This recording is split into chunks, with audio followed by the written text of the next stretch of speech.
Well, welcome back, friends. It's Pastor Demetrius Hayes, lead pastor of the Ed Church located here in Texarkana. Listen, I want to continue to encourage you to love God, to love people, and to live good.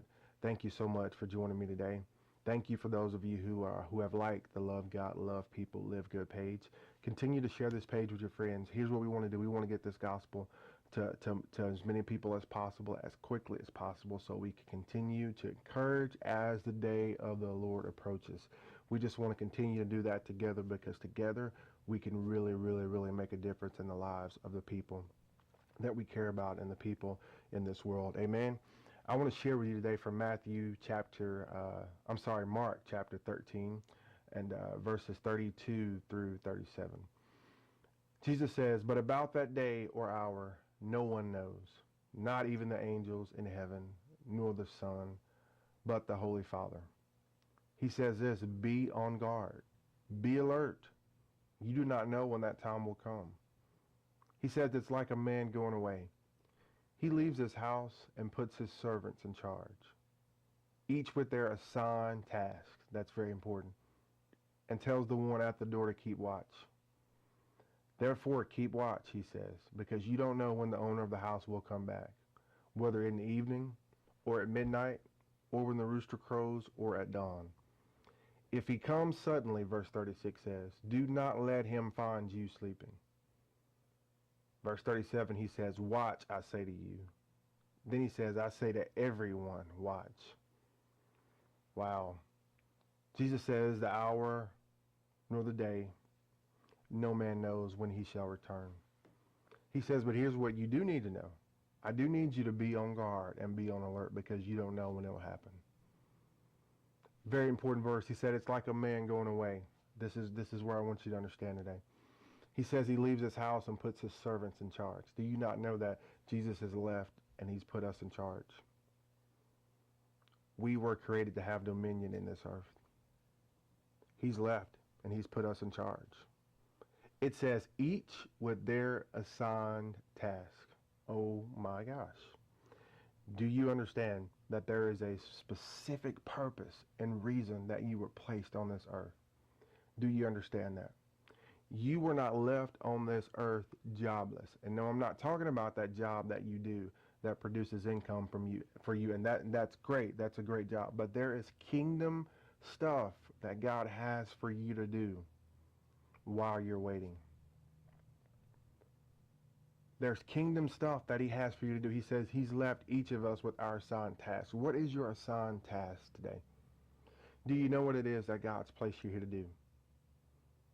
Listen, he says, if any man lacks wisdom, let him ask of God, who gives to all men liberally and upbraideth not. If you ask God what he's placed you here to do, I believe that he will show you that. He'll show you that thing that you're supposed to be walking in. He'll show you that call, that gift that's on your life. He's left you with an assigned task. Are you doing that today? Are you busy doing that today? He says, therefore keep watch, because you don't know when the owner of the house will come back. See, we don't know when he'll come back, whether it's in the evening or at midnight or when the rooster crows or at dawn. He says this, when he comes suddenly, don't let him find you sleeping. Don't let him find you sleeping on what? Don't let him find you sleeping on what it is that he's called you to do. Do not let him find you sleeping on what it is that he's called you to do. You remember when he was in the garden with the disciples, and he was praying, and he came back and he says, are you sleeping? Can you not just pray with me for 1 hour? Basically what he was telling those guys, he was like, listen, you're sleeping on a life-changing moment right now. See, some of us are sleeping on life-changing moments because we're not doing what he's assigned us to do.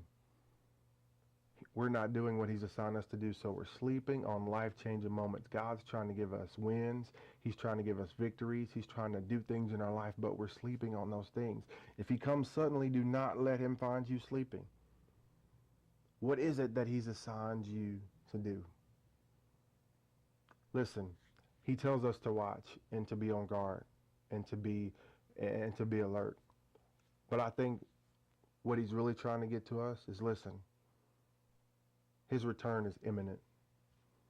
It's coming. It's going to happen. But what are you doing now while you're waiting on him? See, sometimes we skip the in-between and we just get to the part, well, I'm just sitting, I'm watching, and I'm waiting. That's not what he told you to do. He said he's given you an assigned task. He's told you to be working and to be ready. Be working and be ready. Isn't that an awesome thing? Jesus said, be working and be ready. It's great to be ready. And you need to be ready. You need to know that if you left this world right now, that you would go spend eternity with the Father. But while you're here, folks, there's so much work to do. There's so much work to do. So be working and be ready both at the same time, because you don't know when he's coming back. Let him come back and find you doing exactly what he's told you to do. Amen? Let's get busy for the kingdom. And let's go after this harvest together, because there's so much to do. It's not just about by and by. It's about right now. It's about what are you doing right now? Because he's given you, according to Mark 13 and 34, he's given each one of us an assigned task. So let's be about doing our Father's business. Amen? Listen, thank you so much. I hope that encouraged you as it encouraged myself. Listen, I'm signing off right now, Pastor Demetrius Hayes of the Edge Church located here in Texarkana. I want to encourage you to continue to love God, to love people, and to live good.